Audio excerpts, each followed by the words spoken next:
All right, coming up, a moist Lausanne meet. Instant reaction from Brussels. We're going to discuss why the 800 meter record is so difficult to break. And we got some questions from the mailbag. All next on the track stitch. But first, it's Lloydie, PC, Mary Decker, Kenny G, and the track stitch band. Champion! Lloyd is bearing down on top of Ngugi. Ngugi digs deep and he's got no ball. And Andrew Lloyd wins it up. Récupéré ensuite chez lui au Maroc à Ifrane.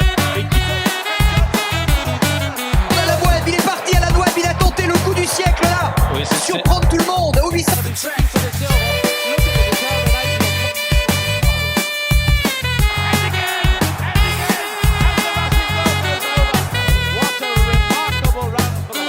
Final of the men's 10,000 meters in 19. Stop the ball out, who it looks to be. Who else is in the race? The wave is there, the confidence is there. All right, recording this August the 22nd, just after midday. The meet in Brussels is still going, but Shane Rohde is joining us all the way from Tiari Golf Course up in Auckland. Shane, how you doing? I'm hoping my performance on the third episode of Track Stitch is going to be better than my recent form on the links, put it that way. I'm sure it will. You've been practicing well, as I know. I have.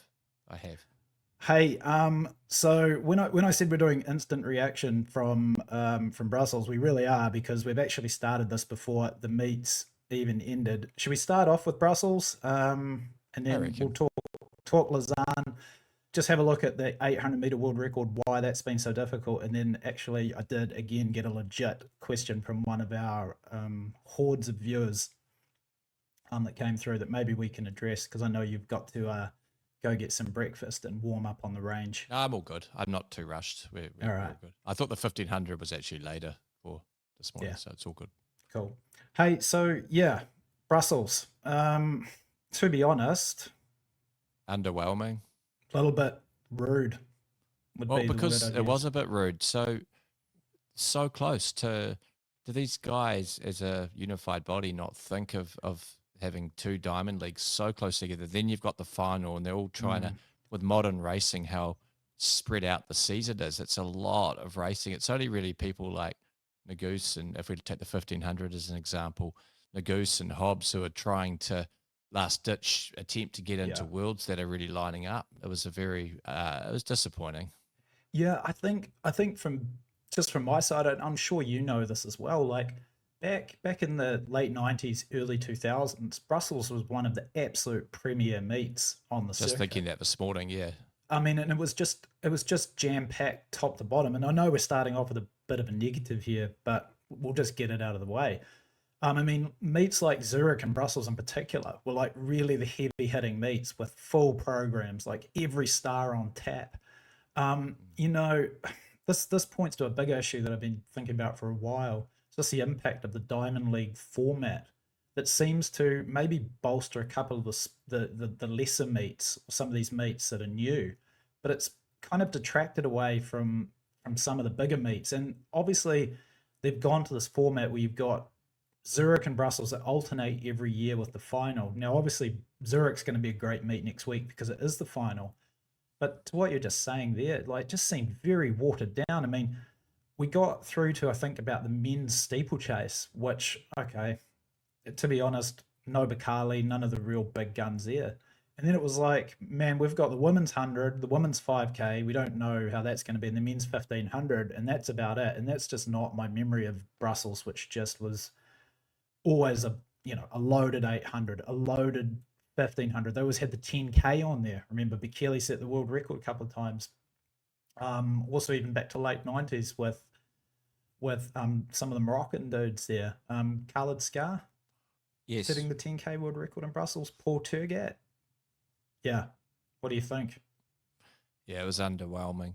I mean, just turning it on this morning, you normally get that if you're a real track aficionado like ourselves, you get that sort of excited feeling in the sort of pit of your stomach when you know, like, say Jakob historically has been racing, Keely's racing, Right. and stacked fields across the middle distances. You're like, oh, this is going to be a goodie, but there wasn't that feeling, and unfortunately, it proved to be the case where it was just sort of fell flat.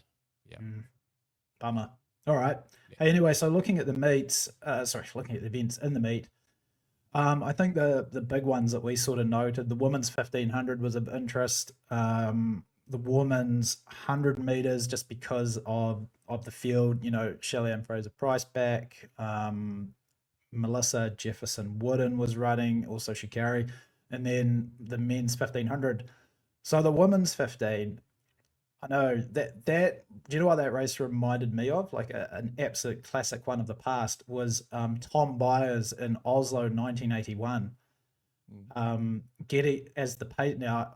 Lyndon Hall wasn't the pacemaker in this one, but she had a massive lead. She was the only one to go with the pace, and then just got run down in the final 100 meters by Nikki Hiltz, like a solid win for Nikki there. Yeah.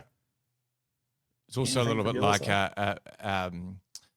our acolyte Robbie Johnson and the smoke-free Yes. games back in the early 90s when he was Yes. a junior, a 403 New Zealand junior mile record. Back when that was really something, 403 as a junior. Sounds That's crazy to right. say because it was amazing. And he had Walker and all those big guns lining up, and they went past him like he was standing still the last 150, but it was a valiant effort. It is. I was thinking as I was watching her, she's a great athlete, and she's cool. I can really get behind her. She looks like a lovely, balanced person, and she got out there and really went for it. I mean, yeah, Nikki Hiltz ran her down, but it was just a good norm, like what you'd expect from Nikki Hiltz. But Lyndon Hall made that race. Hey, and she also ran a PR too, so she got rewarded with a PB 3:56:31. Do you know what's really she crazy? looked really strong running on her own as well. Sometimes when the pacer drops out, but she looked really good. Well, I mean, it's a different ball game now. You've got Wavelight there, right? Like you're never really alone out there, like in the past. I mean, I think it would have been really challenging if no Wavelight, if the pacer dropped out and she was really alone on an island for like that last 700 meters. But I was just thinking about this. You know that she was the Australian record holder in the 1500 for a time before Hull beat it. It's kind of crazy that now Lynn Hall, who is a very, very good athlete, I mean, she just finished second in the Diamond League. 3:56 is a really good time.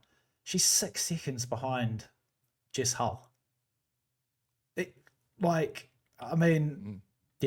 I don't know. That's just crazy to me. Like that she was once the Australian record holder, and then in the course of a season, and I'm not like alluding to anything here covertly. It's just when I saw that she ran a PR, it is mind-boggling. Like, wow, that's like just really crazy. One thing that jumped out to me was like just pacing issues again in this one. I felt like for some reason they, on the women's side, they get out so quickly in the first 200, 300 meters, way up on the blue lights. And people might say, yeah, but it's only 200, 300 meters. That's not a big deal. But it actually is at the start of the race. And I think what you saw happen today is the pace was so hot, the rest of the field kind of backed off. Once you get that splintering or that gap, the pack tends to want to like ease off a bit. And one person who I think was a bit of a casualty of that was Sinclair Johnson, because she was unfortunately caught up in that fall. And she was right on the cusp of making the Diamond League final. She needed some points out of this one. Unfortunately, she fell. And my brain with the hamster wheel going was like, it's all a little bit interconnected, right? So all of a sudden the field gets splintered. Then everyone's sort of panicking like, hey, we got to catch up. Crazy things happen. And unfortunately, Portland's own Sinclair Johnson hit the Mondo and doesn't look like she'll be racing in Zurich in the final, which is a real shame. Well, it's also a function of the fact that on the women's side, you've got these women predominantly from Africa who are so far ahead of these other women. It's almost like two races, really. Yeah. They're stratospherically better. You talked about Hell running at 350. She's one of the rare European athletes who can keep up. But it can cause an unusual or an unorthodox race situation when that splintering happens so early on. It's like the rest are really racing. They're resigned to racing for kind of podium places or the best of the rest. So it's, in some ways I mean, today it was good with in the 1500 was interesting, but the given the length and the nature of the 1500, but in the 5000, I mean, that was just an absolute snore fest. It was boring, right? Because the incentive for those others straight away. Yeah, the incentive for those others to chase down, was it Chignetich, is just, anyway. And similar situation in the 5K with the pacing too, like just way too hard in the first 600. I don't understand, like, I'm just not sure if these pacemakers are in the field are understanding the concept of what wave light is and what it meant to represent. Like, that blue line is, I mean, the lights were set at world record pace tonight.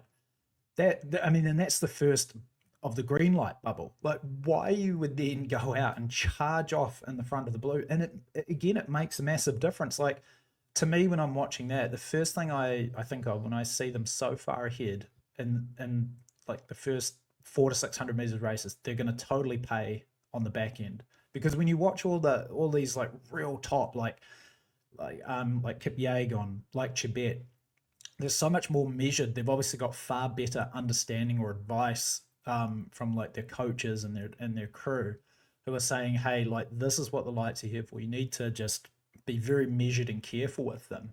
And that's why they invariably run so well. But I mean, yeah, tonight in that 5K, it just unfortunately ruined the race as a spectacle, and then it didn't even end up being a great performance anyway. 14:24.99, winning by sort of 6 or 7 seconds. So yeah, just indicative of the meet a little bit, or reflective, I guess you could say, of the meet. Women's 100 meters, again, it's just, I don't know, and sticking with the underwhelming nature of everything, Melissa Jefferson Wooden looks absolutely bulletproof right now. I don't see how anybody could possibly beat her in Tokyo, but stranger things have happened. But another, sub 10.8 clocking into a negative headwind, albeit a gentle one. She won, like, that's a Diamond League 100 meters. Just getting back to my point about just the quality of the meet versus yesteryear. She won by 0.4 of a second from Shikari, 11:08. Yeah. It was a great run, though. That's about all you can say. Like, exactly. Yeah. I'm reeling this off, and I can see that you're just like, I don't even know what to say, because, yeah. Well, it's nothing. Yeah. I mean, the rest of the quality of the rest of the field was all right. Poor, but I mean, yeah, there's nothing else to say about it, really, is there? All right. Well, let's move on then. Let's get on to the positives. Let's get into the positives. Men's 1500. Laros, your pick. Yes, I mean the soothsayer. You should have had a bet with me on that one, because you've got a poor history of me on bets, but I actually knew my gut told me I think he's on to a winner. So I would have been conspicuously absent from the bet stakes on Laros. That looked like exactly the sort of, it was more akin to a championship race, wasn't it? And you see what he just dealt to Daniel Koech, like it was a championship race. Yeah, and so the backstory to this is, I think it was back at NCAA Indoors, the guys at letsrun.com were gracious enough to have me on the podcast, mostly because I think it was extremely late at night, and they just called me over because I was doing the New York Times crossword on my phone or something. I think they felt sorry for me. They asked me who I thought was going to win the World Championships 1500 this year, and I said Jakob. Now, this was back before any of the injury stuff. I said Jakob because I thought it was, I believe in like the stories and the redemption story and the comeback, and maybe it was going to be his last chance. But then as sort of the season progressed and the injury concerns became clearer and clearer, I said to them on a little text chain that we've got probably about 3 months ago that I'm changing my pick officially to Laros. This was way before tonight, and it was even before the Prefontaine mile. And I just felt like, and I think we actually discussed this on some of our earlier trial podcasts, that I said that I felt the way that he's structuring his season is just really, really good. He's doing these sort of lower key 5,000 meter races where he's easily the class of the field. He's coming through winning, and it's crazy how winning races is almost contagious, right? Like once you get the feeling of doing that, it just becomes something easier and easier to replicate. It's kind of like winning a golf tournament for the first time, or breaking 80 in golf or 100 in golf. Like once you finally do it, you can do it again. And I just think what he did at the European under 23s, the 5K 800 double, two 800s, and over the course of 4 days, low 144s, and he just ran like beautifully tonight. I was a little bit worried in the opening part of the race. He got off the line slowly, which I always like, but then he was sort of out in lane 3 coming up the home straight. But then again, that's also what Jakob does a lot of when he runs really well. He gets off the line slow. He doesn't ever spike his never spikes close to his anaerobic threshold, even in the early stages of the race when you can't really feel it. And that was just like a masterclass performance, and he destroyed the guy who, I felt deserved to be ranked as the number 1 guy in the world this year up until this race. And Faniel Koech, because he'd run 327, 328, 329. He beat Kerr in London, and that was just awesome from Lara. So I'm feeling pretty good about that pick for him to be the world champion this year. You're the more analytical and technical of us in terms of exact splits and analysing a race. It'll be interesting. I'm putting you on the spot a little bit right now, but interesting to see how that performance stacks up in an analytical sense versus, say, Hocker when he's run 330, or the US trials is a good example, or last year's Olympic trials, or the Centro Hocker Olympic trials in terms of the time they ran, how fast they closed, because it had it was eerily similar to a few of those races, wasn't it? Well, they said on the commentary, and we jumped on the podcast so quick after the race. Like I said, world's first analysis of that 1500 in the meet here, by the way. We jumped on so quickly that I didn't really get to see anything like that. The race analysis hadn't been put up yet on the Amiga website. But what was he at 1200? Because he was so like they were 56, 153 high. It was over 250, so it was like 251, I think. Wow. But that was for the leaders too. They were 237 point at the bell. I heard Tim Hutchings say that. So, and he wasn't right at the front too. So I think I would guess he either closed in a really high 52 or a low 53, which is pretty comparable to US trials race with Jonah Koech this year, pretty comparable to Cole Hocker last year at the Olympic trials. It was also just the nature, the manner in which he dusted Naguse, who we'll talk about in a second, who won that race in Silesia. And of course, Koech, that was just the ultimate performance from Laros, like really, really well executed race. Just because Naguse just sort of ground out that victory in Silesia, whereas today Laros won with a much faster close against a much better field going away. Yeah. Yeah. I don't know what you. So here's a question for you: Did you think that Naguse should have run this race tonight? Did we discuss this last week? No, I don't. We haven't discussed it. I thought to myself before he ran it, why on earth would he run it? Yeah, but wait a second. Did he need points to get into the Doan League? No, he was confirmed once the field came out. I thought the same thing. He was sort of a little bit. No, he was quite high up actually after that win. It's like if you win a Diamond League race, you kind of have to be completely absent for the rest of the season to not get into the final. Okay. But he was, based on the composition of the field, he was safe. And he didn't look bad tonight. Like I like looking at guys, like target guys throughout the race, just to see how the expressions on their face, how they're looking, how their arm carriages are.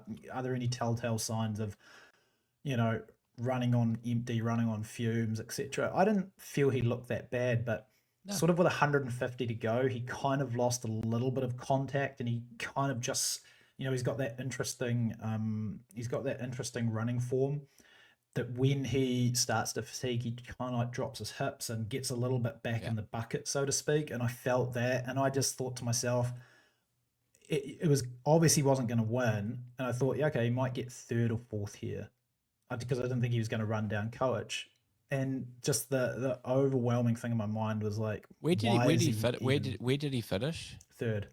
Third, I thought so. Yeah. What, 331 mid or? Yeah, it must have been 331 low. I think. Hold on, maybe I'll get the results here. Yes, 331.51. Just like with knowing that you need to win Zurich next week, I just don't understand like the expenditure of not just like physical energy, but also like emotional energy of race day, warming up, coming back off it. But I mean, I'm sure those guys know what they're doing, and good luck to him for next week. But yeah, anything else from Brussels that tickled your fancy, or not really? Not really. All right. Yeah. Well, then should we move on to Lausanne, which I think also was a slightly forgettable meet for other reasons. I don't think I've ever seen rain like that in a Diamond League meet, or even a big time meet of that nature for a long time. That was crazy. Do you know what that reminded me of? Back in 1998 at the up at North Harbour Bays. Oh yeah, the infamous 800 meters versus the crew at the what was it called? The Athletic Super Provincials. The Super League. When the gun went off and just the heavens opened. I mean, like torrential rain for the entire. Except that seemed to only happen for those 2 laps. This happened for like the entire program, which just kind of ruined everything. The men's 5K was, a pretty average race. Big kick finish. Fisher got it handed to him. Odd situation, but I think we just decided we were going to talk about the men's and women's 800s, and should we do them in the order in which they were run? I'll let you kick it off. The women's 800, Keely gets the win again. I know you were extremely impressed. Yeah, it reminded me of, you remember the mythical, I can't ever find video footage of it, the mythical 3:30 in the pouring rain at Gateshead by Ali Saadi Sef before the 2000 Olympics. I know that's going back for a lot of our younger viewers, but ran 3:30.8 or 9 in the pouring rain at Gateshead, and all the other guys who were sort of 3:30, 3:31 guys back when that really meant something in 2000 were like 3:36. And I remember reading either Steve Cram or one of those British luminaries talking about how it was just this howling gale, and it was like a 3:27 performance. And I think he ran like 7:25 flat and 12:48 again, when 12:48 was really something back in the day. It reminded me a little bit of that, and I think based off that and the 154.6 and who it is, Keely, like I think she can run low 154 this season if she gets the right setup. Yeah. Or maybe even 153.9 if it went perfectly. I think Georgia Hunter Bell's really good, really good, and they were nearly two full seconds behind her. Again, similar to Jefferson Wooden, it would seem completely impossible that anybody could beat her right now. Hey, you weren't a massive wrestling fan back in your childhood, were you? Not compared to you and old Stuart Foucault from the Outback. Hey, so some of the fans out there might remember this guy, Bret the Hitman Hart. This was in his Hart Foundation days. He went on to become a very good singles wrestler. The reason why I'm holding up this card, Shane, is because Bret the Hitman Hart's moniker was the excellence of execution.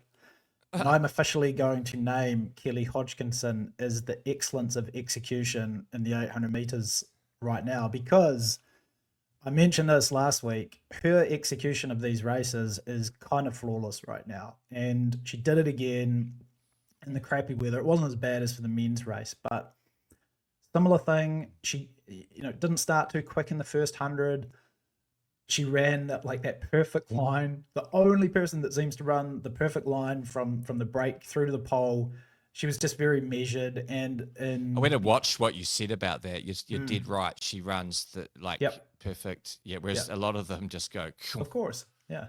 I mean, even, and you know, crazy thing is like, even I was guilty of that running, and ran tons of 800-meter races in my life. And I always knew about that. Like my first coach, bless him, Julian Jones, always said like run that straight line. And the crazy thing is you never would. Like it's almost like you didn't believe that it was the shortest distance. Yeah. Like she does. So she's the excellence of execution now over 800 meters. I'm just so impressed with the way she runs these races. And I agree with you too that I think she can run. I'm sort of reassessing my lifetime sort of mark for her of what I think she can run. I think she can run somewhere between 153.8 and 154.1. That's what I think. Yeah. Now, I don't know if conceding that means that I lose another bet to you or not. But maybe it does. I actually think I'm the optimist in this long-term relationship that Jason and I have. I think maybe even like 153.6. But that's like that's just sort of like your 326.00 performance. Well, it's not a good under over for me, but Trevor Painter he'd know a lot more than me, and dare I say it, more than you as well, or if not similar amount to you. I mean, if him and his wife don't seem like the sort of people going around spouting nonsense. I mean, if they're talking about her being close to world record shape, it's not like she's running 157 and he's saying that. It's like she's getting closer. Yeah.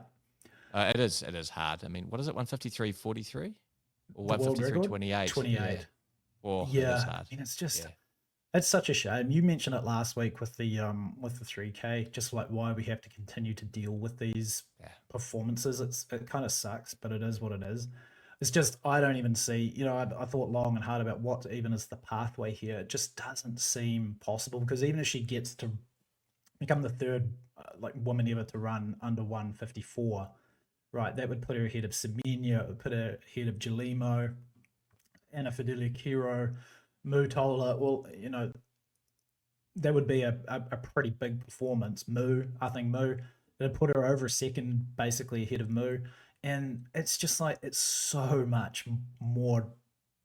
It's a different level to get down to like 153 low. It's just such a shame because she's such a great athlete. She, in this era of improved strategy, nutrition, product, race strategy, training philosophy, whatever you want to call it, like just still doesn't seem like it's overly realistic. Yeah. Bit of a bummer. All right. Just on another slightly related note, though, with her being in again, it's like being injured a lot of the year and coming in now. Clearly, she's with modern training done a lot of cross training. She's mentally had a break from winning the Olympics. She's come back strong. It looks like better, and at least her form better than ever, compared to all of these guys like your Hoes and your Nagousas and all these people that have raced without interruption from February. I mean, it's interesting, isn't it?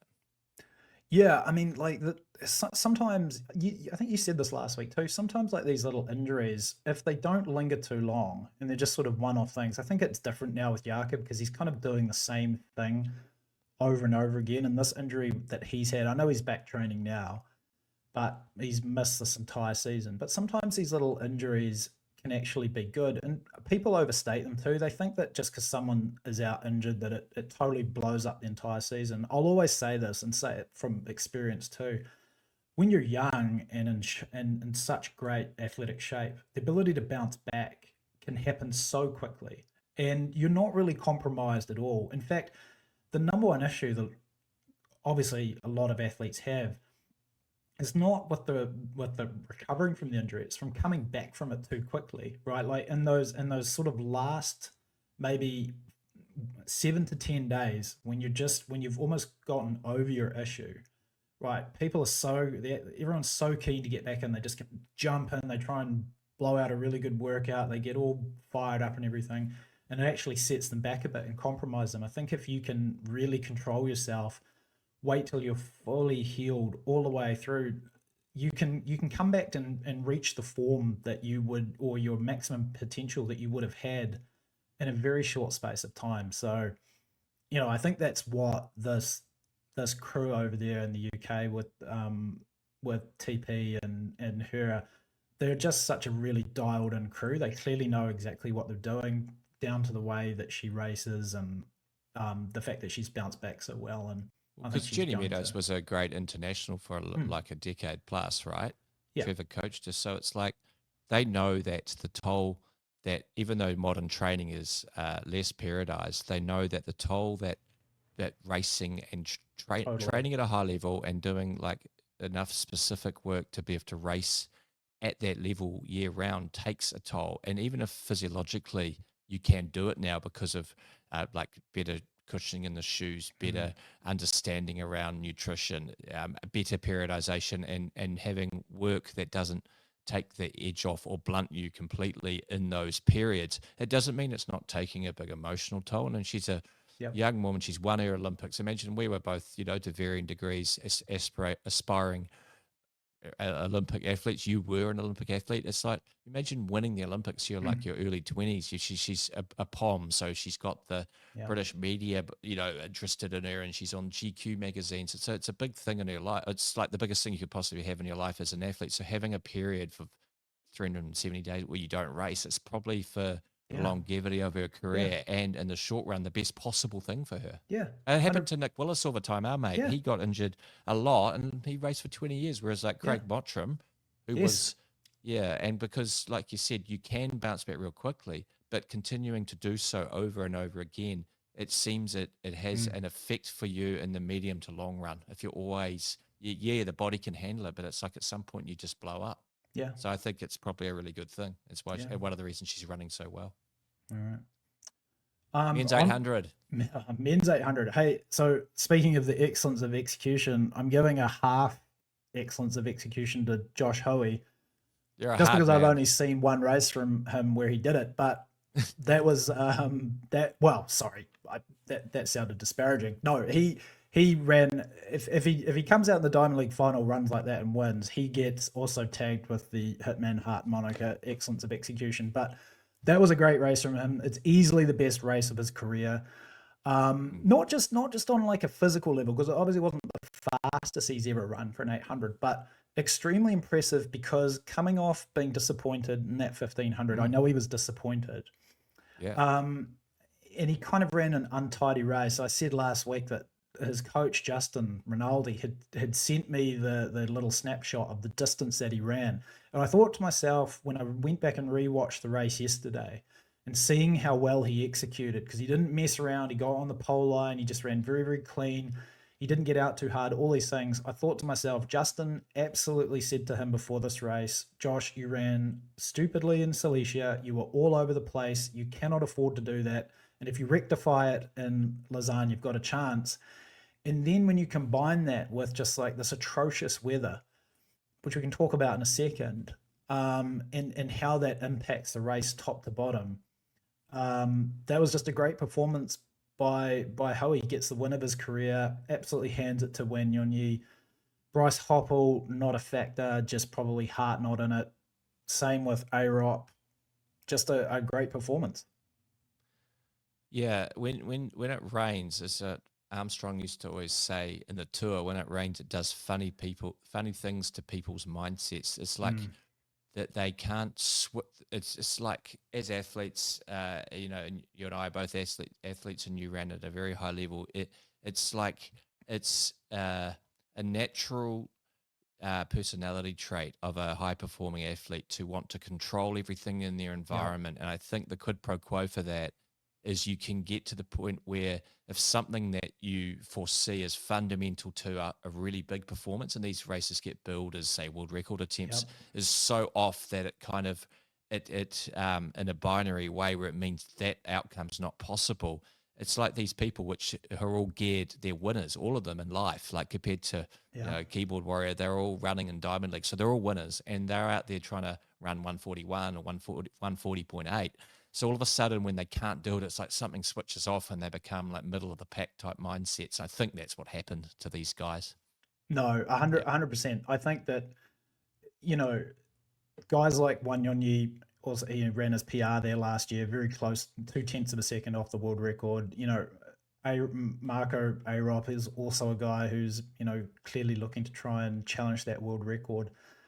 I think exactly to your point, that is a great point that you make. And I think that those guys probably just on a subconscious level with the weather being that bad are just like, it's not going to happen. So it's not that they don't want to be there or they're not interested in racing.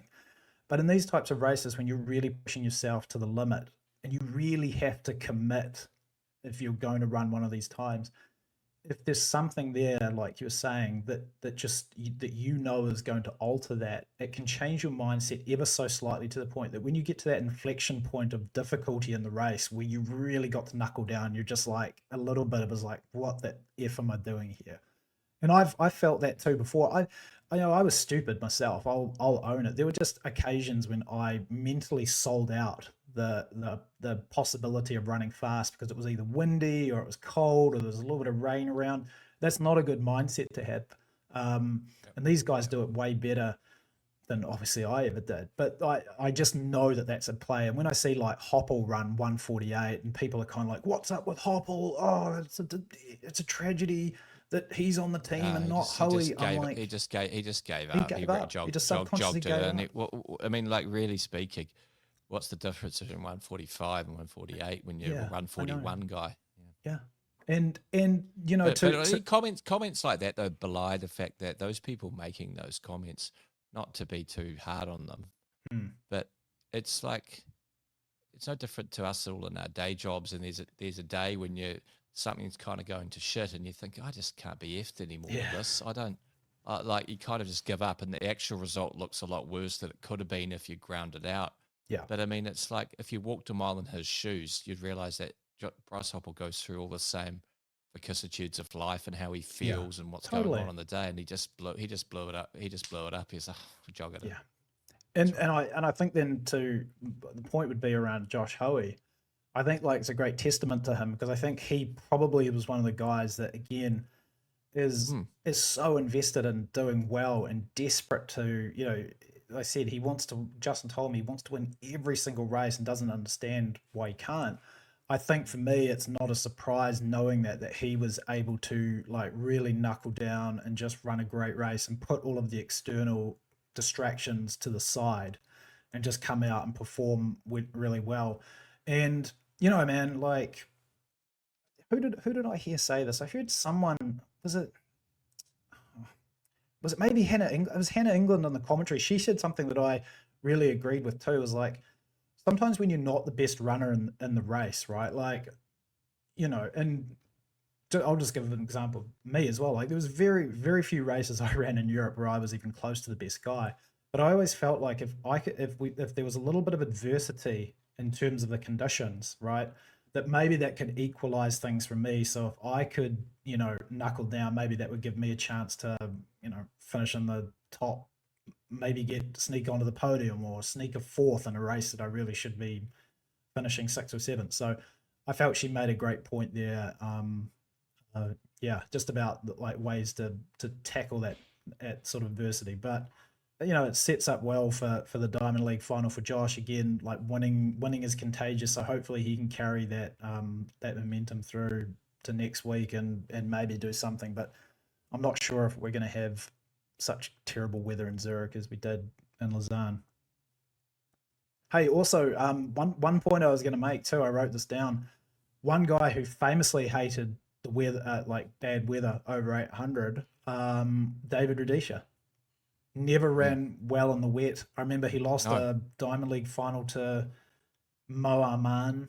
Might have been for other reasons he lost that race to Mo Arman, given what we know now. But he lost that one in Zurich in the wet. And then also the Commonwealth Games final to Nigel Amos. Again, might have been some other reasons why he lost that race to Amos in the wet. But I think he was quite public that he didn't like running in the wet. And it's not just the actual running. It's the fact that you go to the stadium, if it's a night meet, it's kind of dark when you're not actually in the stadium where the lights are on. Like the warm-up tracks aren't awesomely well lit and everything's kind of a bit dark. And if it's cold and rainy, you're just standing around for ages and you got to warm up in the wet and it just sucks.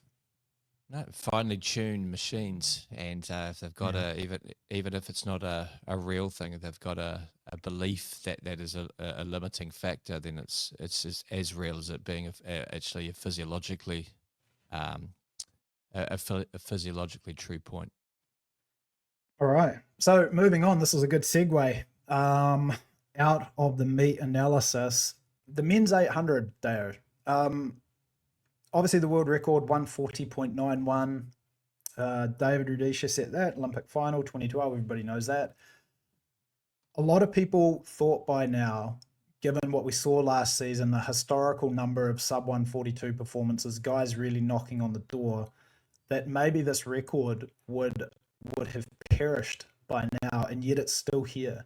I think one of the bigger holistic things I took away from Lausanne is that never take like these world record shots and attempts for granted, because it is really, really difficult for things to line up on the right day at the right time. And I think the default has been, a lot of people are just like, there's so many guys running well, we've got all these, how could it not possibly happen? It's going to happen this meet, and yet it still hasn't. Like, what do you think about that? Like, why has this record like survived and continues to survive as long as it has?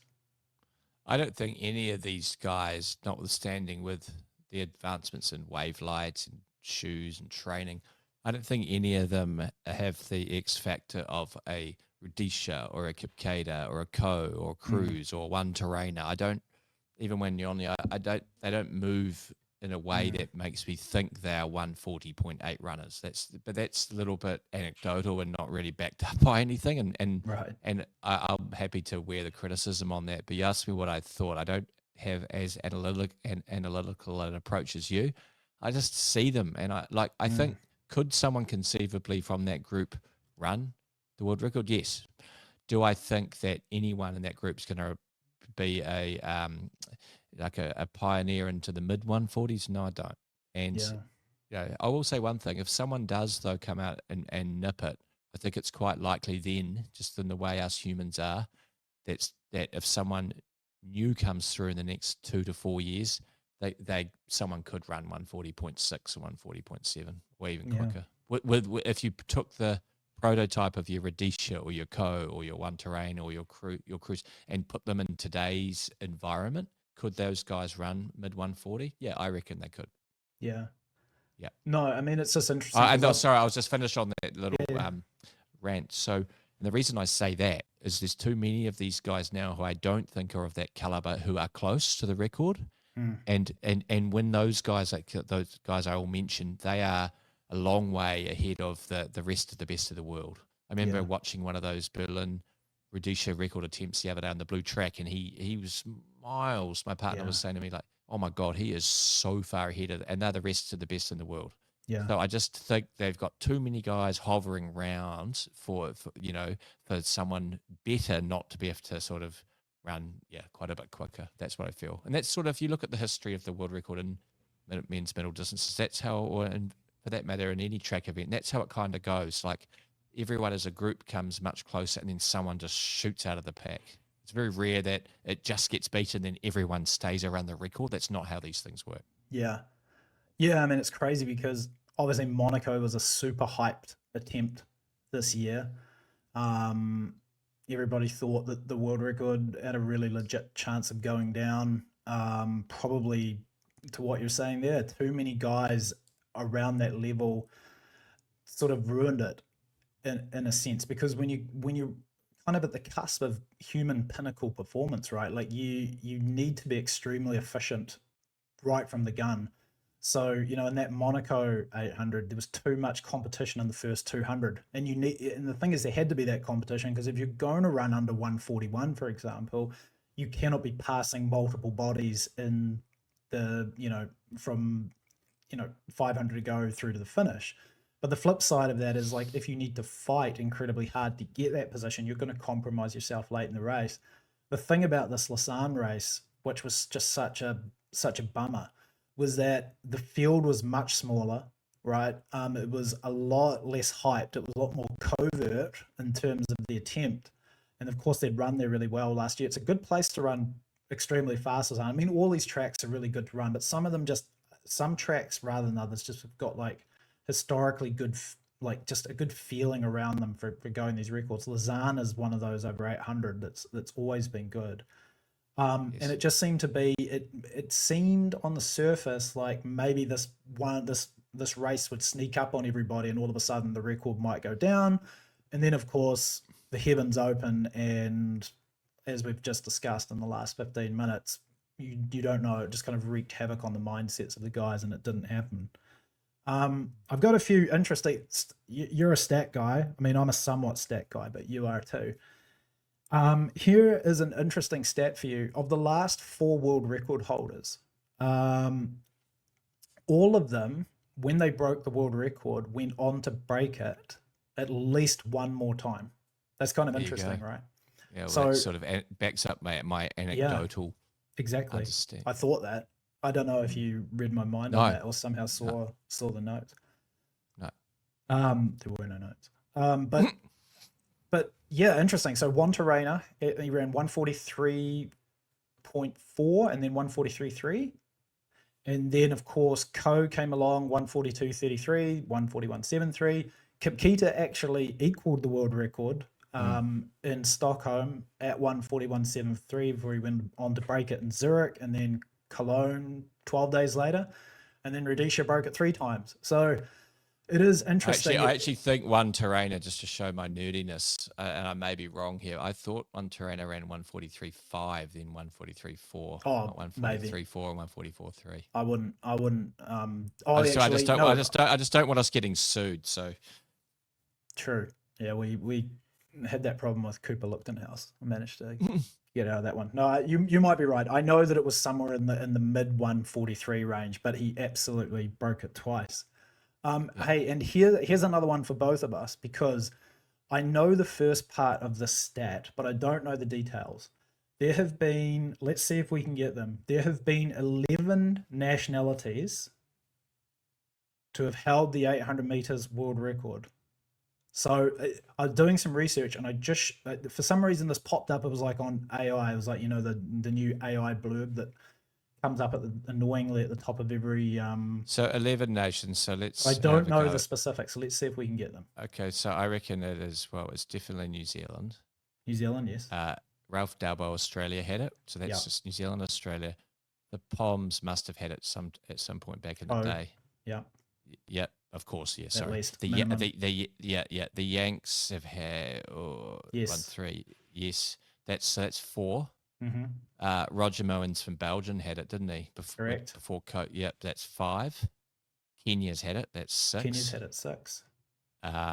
Okay, so how many did you say? 11. 11. Denmark has had it.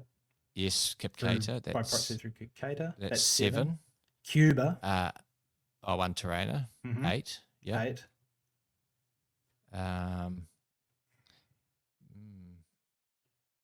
Germany has had it. Who was that? Harbig. Rudolf Harbig. Rudolf Harbig, yep. Yeah, 146. World War II, yep. World War II. That's 9. And then I'm almost certain that I have seen very, very early on has been a French world record because holder. France were big in the Olympics in those early, But I think I've seen that. So that's 10, and just trying to think, another European nation to get us to 11. Spain, no. Italy has. Marcelo Fescanaro. Correct. Yeah. Yes. Yeah. There you go. That's it. That's the list. Those are the only nations to have ever held the 800 meters world record. There's been 11 of them. Well done. That was awesome. There we go. Cool. Yeah. Well, that's nearly it from anything else on that 800 world record. Hey, here's a good one. So looking forward, just quite simply, we're in a bit of a golden era, as we know. We say it every single episode.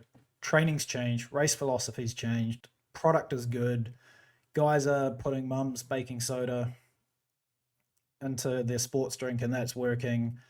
Do you think we're going to see a world record in the next 12 to 18 months?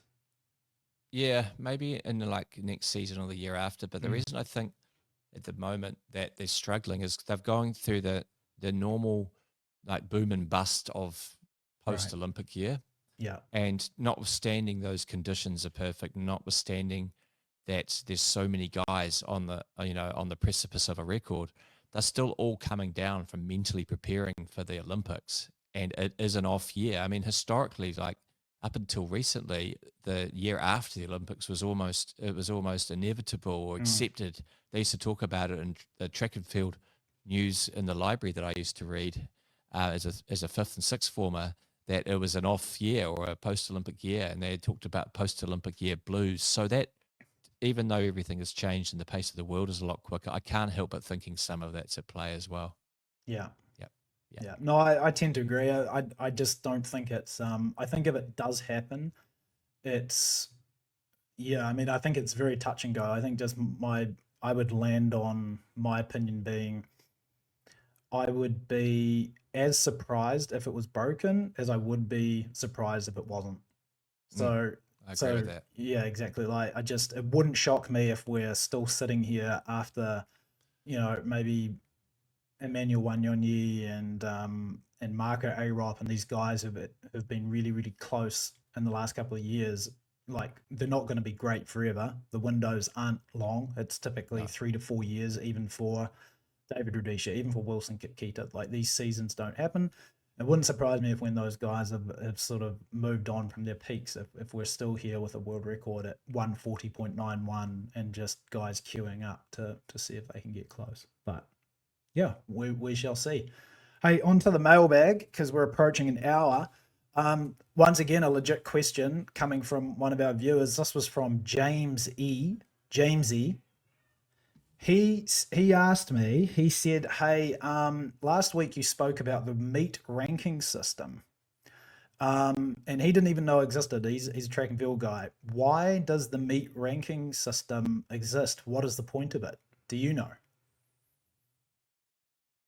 Well, then that's the end of that question. I thought I'd ask you, see if you knew. No, hold on. Actually, I was trying to stitch it. It's not a part of. I know you weren't. It's not a part of that side of the sport I care about. I'm not a rules guy. I'm a stats guy. So anyway, I'll try and make this. Sorry, Jamesy. But yeah, Jamesy. No, actually, I think I do know. I'll try and do this real quick. So back in the days of the IAAF, right? Obviously, when they go to negotiate the TV contracts, this is what I was told by my agent a long time ago in the early 2000s. When the IAAF as a whole, they've got, like, for example, it started off as like the Golden Four, then it went to the Golden League, now it's the Diamond League, etc., etc. They've got to negotiate the TV contracts for all these meets and the TV slots. Yep. And so what used to happen is, like, the networks would come back with like the preferred time slots, or they would have to negotiate those time slots. And what would actually happen is that the meet with the highest ranking the year before was, I guess in a way they deemed it to be the best meet, which I guess in a way it technically is, right? So what they would do is that, like, the best meets, in terms of the ranking, they would then offer them the best time slots. Yes. So they could maximize, television viewership, revenue, etc., which makes kind of sense, right? Like, if you know that one of your primetime TV slots, say, is the second week of August, because there's no other, there's no European football going on, or no other distractions, etc., etc., it makes sense that you would want to give that time spot to, like, your best meet in order to maximize viewership and revenue, etc., etc. So they needed to find a way to actually find that out. And so what they did is they basically said, hey, we'll go through and we will look at every single performance from the meet, and we will attach, like, the performance score from the Hungarian scoring tables, and we'll come up with a number. And for years and years and years, it was always like Zurich at the top or Brussels, and those guys would sort of interchange. And then Oslo was always really highly rated, and Berlin, et cetera, et cetera, et cetera. And I think that sort of doubles back to what we were saying earlier about maybe our disappointment with Brussels as a meet. Yeah. Is that, it used to always be, and that's where they could go and pick that kind of premium beginning of September time slot. And that's basically how they figured it out. I mean, and there's way more that we could actually talk about because it opened up this whole dynamic of like meat directors and who they put in their fields, right? That maybe were more directed to just getting a high overall performance score versus potentially saying, hey, we're going to put more, you know, maybe more athletes that like our home fans resonate with, right? So it was funny in ways. It helped sort of people in one level, but then it didn't help in the other way because, yeah, I mean that's a whole big sort of debate or conspiracy that we could talk about. Maybe in the winter when there's no actual meets on, but that's in essence why they did it. It was all about TV time slots, ranking the meets, and the best meets would get their pick of. Be an interesting one to do a topic about for say half an hour, or maybe not interesting, but to the masses, but interesting to the real esoteric nerds amongst us because it has far-reaching consequences for indeed the whole structure of world track and field at the elite level in terms of how it's all put together. And you think about the carefully curated way that the major leagues and the NBA and NFL put together their seasons. I saw a thing on The Athletic the other day about the Bucks, how they've lost a lot of national TV because they've sucked lately, let's be honest. So it's not, it seems like a method, not that we want to get into it now, we'll save it for another day, that I could understand how they've gone about it. And on proper principles, I can see the appeal of it in terms of a relatively narrow way of looking at it. But I think there's a lot more nuance to putting on a really good meet than that. And I think there would be an argument that it is equally as much art, if not more art than science in that mix. So it's an interesting, it is actually, Jamesy's done us a solid because it sounds like a nerdy question. No offense, Jamesy, but it's actually quite he is interesting. Is he? No, he's fine, but he is. Sorry, Jamesy. Yeah. It's good from you, Jamesy, because I like it because it's a nice little prompt to get into a broader, more existential problem that track seems to have. Yeah, I mean, and to your point with leagues do this all the time, right? Like the NFL has already decided before the season started their primetime games, Monday Night Football, Sunday Night Football, Thursday night. And it's no surprise that the better teams in the league or the teams with higher interest are in these primetime slots. The NBA does it too. Look at NBA Christmas Day, right? Like, you know, it was always, you know, the Lakers were always playing. It was LeBron was always on Christmas Day. Steph Curry was always on Christmas Day. And it's just makes sense. You choose these teams and you choose your human resource assets that best maximize, you know, these sorts of events to their fullest. And that's in essence what like track and field was doing as well. But again, to your point, and the point I was alluding to earlier, is that there were also some negative offshoots of that, which maybe ironically didn't actually help the sport for a long period of time. And they seem to have been rectified now because when you look in general across the fields in Europe, a lot more homegrown talent back into these races. When the homegrown talent is there and running well, the fans want to come out and watch. Support. When the fans come out and support, the sponsors are like, hey, we've got full stadiums. That's what we like to see. We put more money back in. And it's I think is intertwined. It's super interesting. It's in a way more healthy state than it was, say, 8 or 10 years ago, the sport. It's just about the interesting conversation or project is how could that be tinkered with to make it even better? Exactly. Maybe we'll get hired by Seb Coe and World Athletics to do that. Speaking of which, another awesome segue. 10 years ago this week, Seb Coe assumed the presidency of what I believe was still back then the IAAF. I'll always call it the IAAF. I just think it sounds cooler than World Athletics. Like World Athletics sounds like a fun run in the park. It's terrible, isn't it? Like they still call Prestige FIFA worldwide. Yeah, they don't call it's not called World Soccer, is it? It's like FIFA. It's cool. Like IAAF. It's got to have like four cycling. things in it. It's the UCI. I also like the slight mystery around the use of an acronym that means you actually know a little bit more than just reading reading a headline in the BBC that, you know, Keely Hodgkins has won another race. It's like the IAAF, the UCI. It's just, you just got to know these things. I know. So let's give Sebi 5 minutes. honestly, I'm gonna have to go after that. So yeah, exactly. That's perfect. Sebi can have 5 We'll minutes. we'll give Seb 3 minutes and 47 seconds, like he ran for the mile, back in '86 or whatever. 85. Hey, so Seb Coe, like in general, a lot of people a little bit divided on him, but I think one thing that you can't, that's just unavoidable, is he has done an absolutely fantastic job, especially versus like other like sporting bodies, tackling the whole gender issue in the sport with kind of like the fairest, most reasonable, measured sort of position that you could possibly have, at least out of the major world sporting bodies. And here's another one for you too. He was behind the creation of the AIU, the Athletes Integrity Union, unit. Sorry, union. I read a really interesting piece written by a journalist, Duncan Mackay, earlier this week. He said that the AIU has caught over 100 combined Olympic and World Championship medalists in the last 10 years. That's Wow. pretty crazy, eh? So, I mean, every time that you complain about doping in the sport of track and field, and we don't like talking about it too much here because it's not really, try to focus more on like the positive aspects, etc., etc. But the reality is that under Coe's guidance, the World Athletics, the IAAF, had done a pretty outstanding job in protecting the integrity of the sport just in general. And for that, I think like we probably take him for granted, but he is actually an awesome like global president for the sport.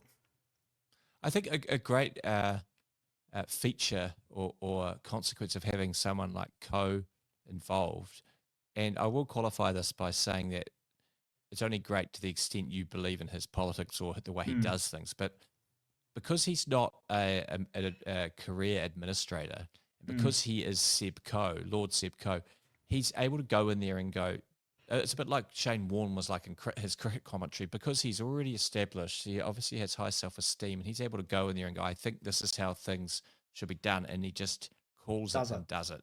Yeah. Not necessarily very democratic, but like I said, if you agree with the way he's cut and dice certain issues, then he has the panache or the hubris to go in and get things done. And in the case of World Athletics, I think I agree with you. He's done a fantastic job. Things like the gender thing, we're not going to get into that in terms of whether we think it's right or wrong, but he has been decisive and he's taken steps and he's done what he has done or put into practice what he thinks should be done. And a lot of bodies, they ooh and ah, and they have all these career bureaucrats and they never get anything done. And to be fair, that's what World Athletics was like before Coe got to the top position. Yeah. They could never control their doping problem. Obviously, the gender thing wasn't an issue then, but the doping problem was enormous. There were no busts, but the levels of performance, particularly in middle and long distances, before they brought the EPO test, there were no busts and performances are going through the roof. Yeah. Now performances, admittedly, are still very high, but there's a lot of busts. Yeah. So make what you like of that. I think overall he's doing the best job he can in a sport which is massively able to be influenced by blood boosters, but also strength-based doping products. Yeah. Or strength-enhancing doping products. No, and I agree with you. I mean, like, to me, at the end of the day, everybody wants to cut guys off at the knees or people off at the knees who have opinions on the way that things should be done. But that's ultimately, as the leader of anything, whether it's a team in your office or a corporation or a company or a world sporting body, sometimes that's all you ask for. It's just somebody that can make a call. And whether you agree or not with the call, like sometimes it's just more important that somebody makes it, because there's nothing worse than, like you said, just getting into these like bureaucratic, sorry, use a somewhat naughty word, circle jerks of just like, meetings about meetings, and we'll have a meeting to discuss the last meeting and do we agree with this? And sometimes it can't be just all democratic, right? Like sometimes you just have to say, here's the way that I'm elected as the leader of this organization. I'm here to make a decision. Look, you may not agree with it, but just for now, trust me, come on board, see how it goes, and let's just work together to try and make it better. And I really do believe that that's the way that Coe has operated the IAAF World Athletics under his reign. And I'm actually really, really impressed. And I do believe that out of all the major global sporting bodies, that despite its wrinkles and imperfections, that our sport is really doing as well as it possibly can to be a sport of integrity. And I mean, in a way, it's a bummer that he wasn't elected as president of the IOC, but also it's still good for the sport. We get to keep him. We get to keep him. So I know that he Seb reminds me might be listening to the podcast. So if he is, there's a high chance. There's a high chance. We're both open and available to. He reminds me of another one of his countrywoman, Margaret Thatcher. My mentor, John Banks, a pretty famous politician in New Zealand, said he went door knocking for Maggie back in the day when he was trying to make his way in the political world. And he said he went door knocking and he had to go and report back to her. And he went back to her and she said, "How'd you go there, young John?" And he said, "Look, Maggie, Margaret, Mum, I've got to say, and you may not want to hear this, but the people really don't like you very much." And she said, "Oh, that's okay, John." She said, "But it's much more important to be respected than liked." Yeah. So I'm okay with that. And I thought it was a great little anecdote because Coe is someone too that perhaps is not well liked and certainly divisive, but he's certainly respected. You can't not respect him. You might not like him, you might not like his politics, but you got to respect what he's done, not only as an athlete, but also as an administrator. Like Michael Jordan in the last dance, right? I think it was episode 6 or 7. Like the best part of the entire series is when he gets a little bit emotional, talking about like people didn't like him and etc. And he's like, "Well, these people that exactly. Yeah. Here you go. Yeah. If you don't want to play that way, then don't play that way." Well, these people like Lance Armstrong was the same on the US Postal. Like these people that go out there and get things done. There's a reason why that's the case. Their mind is literally binary. Like, what is the best thing to maximize the thing I care about? And people's feelings often don't come into it. It doesn't make them necessarily very nice people or nice to be around, or you may not want to have a beer with them. But in terms of from an abstract or structural point of view, getting an agenda done, there's no relationship between the two. So often they aren't very well liked because they don't really care about what you or I think or how we feel about something. They just go and do it. Yeah. In the case of World Athletics, as an agent of change, I think he's done a great job. Yeah, but you got to have him. And if you don't, then it turns out to be a bigger mess than in a harmonious situation. All right. Very perfectly good. 70 minutes.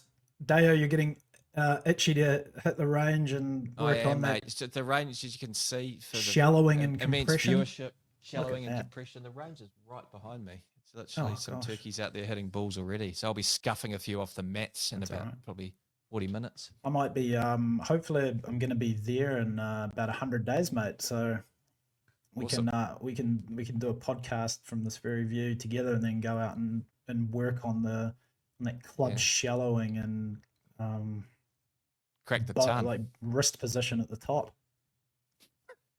Very good. All right, mate. Hey, awesome. That was a good one. Just remember we were the first to analyze Brussels, literally, because we did it before the meet even ended. Don't know if that's good or bad, but hey, awesome to see you, Shane. Thanks for everything, and we'll catch you next week. Enjoy golf. Awesome. Thanks, mate. See ya.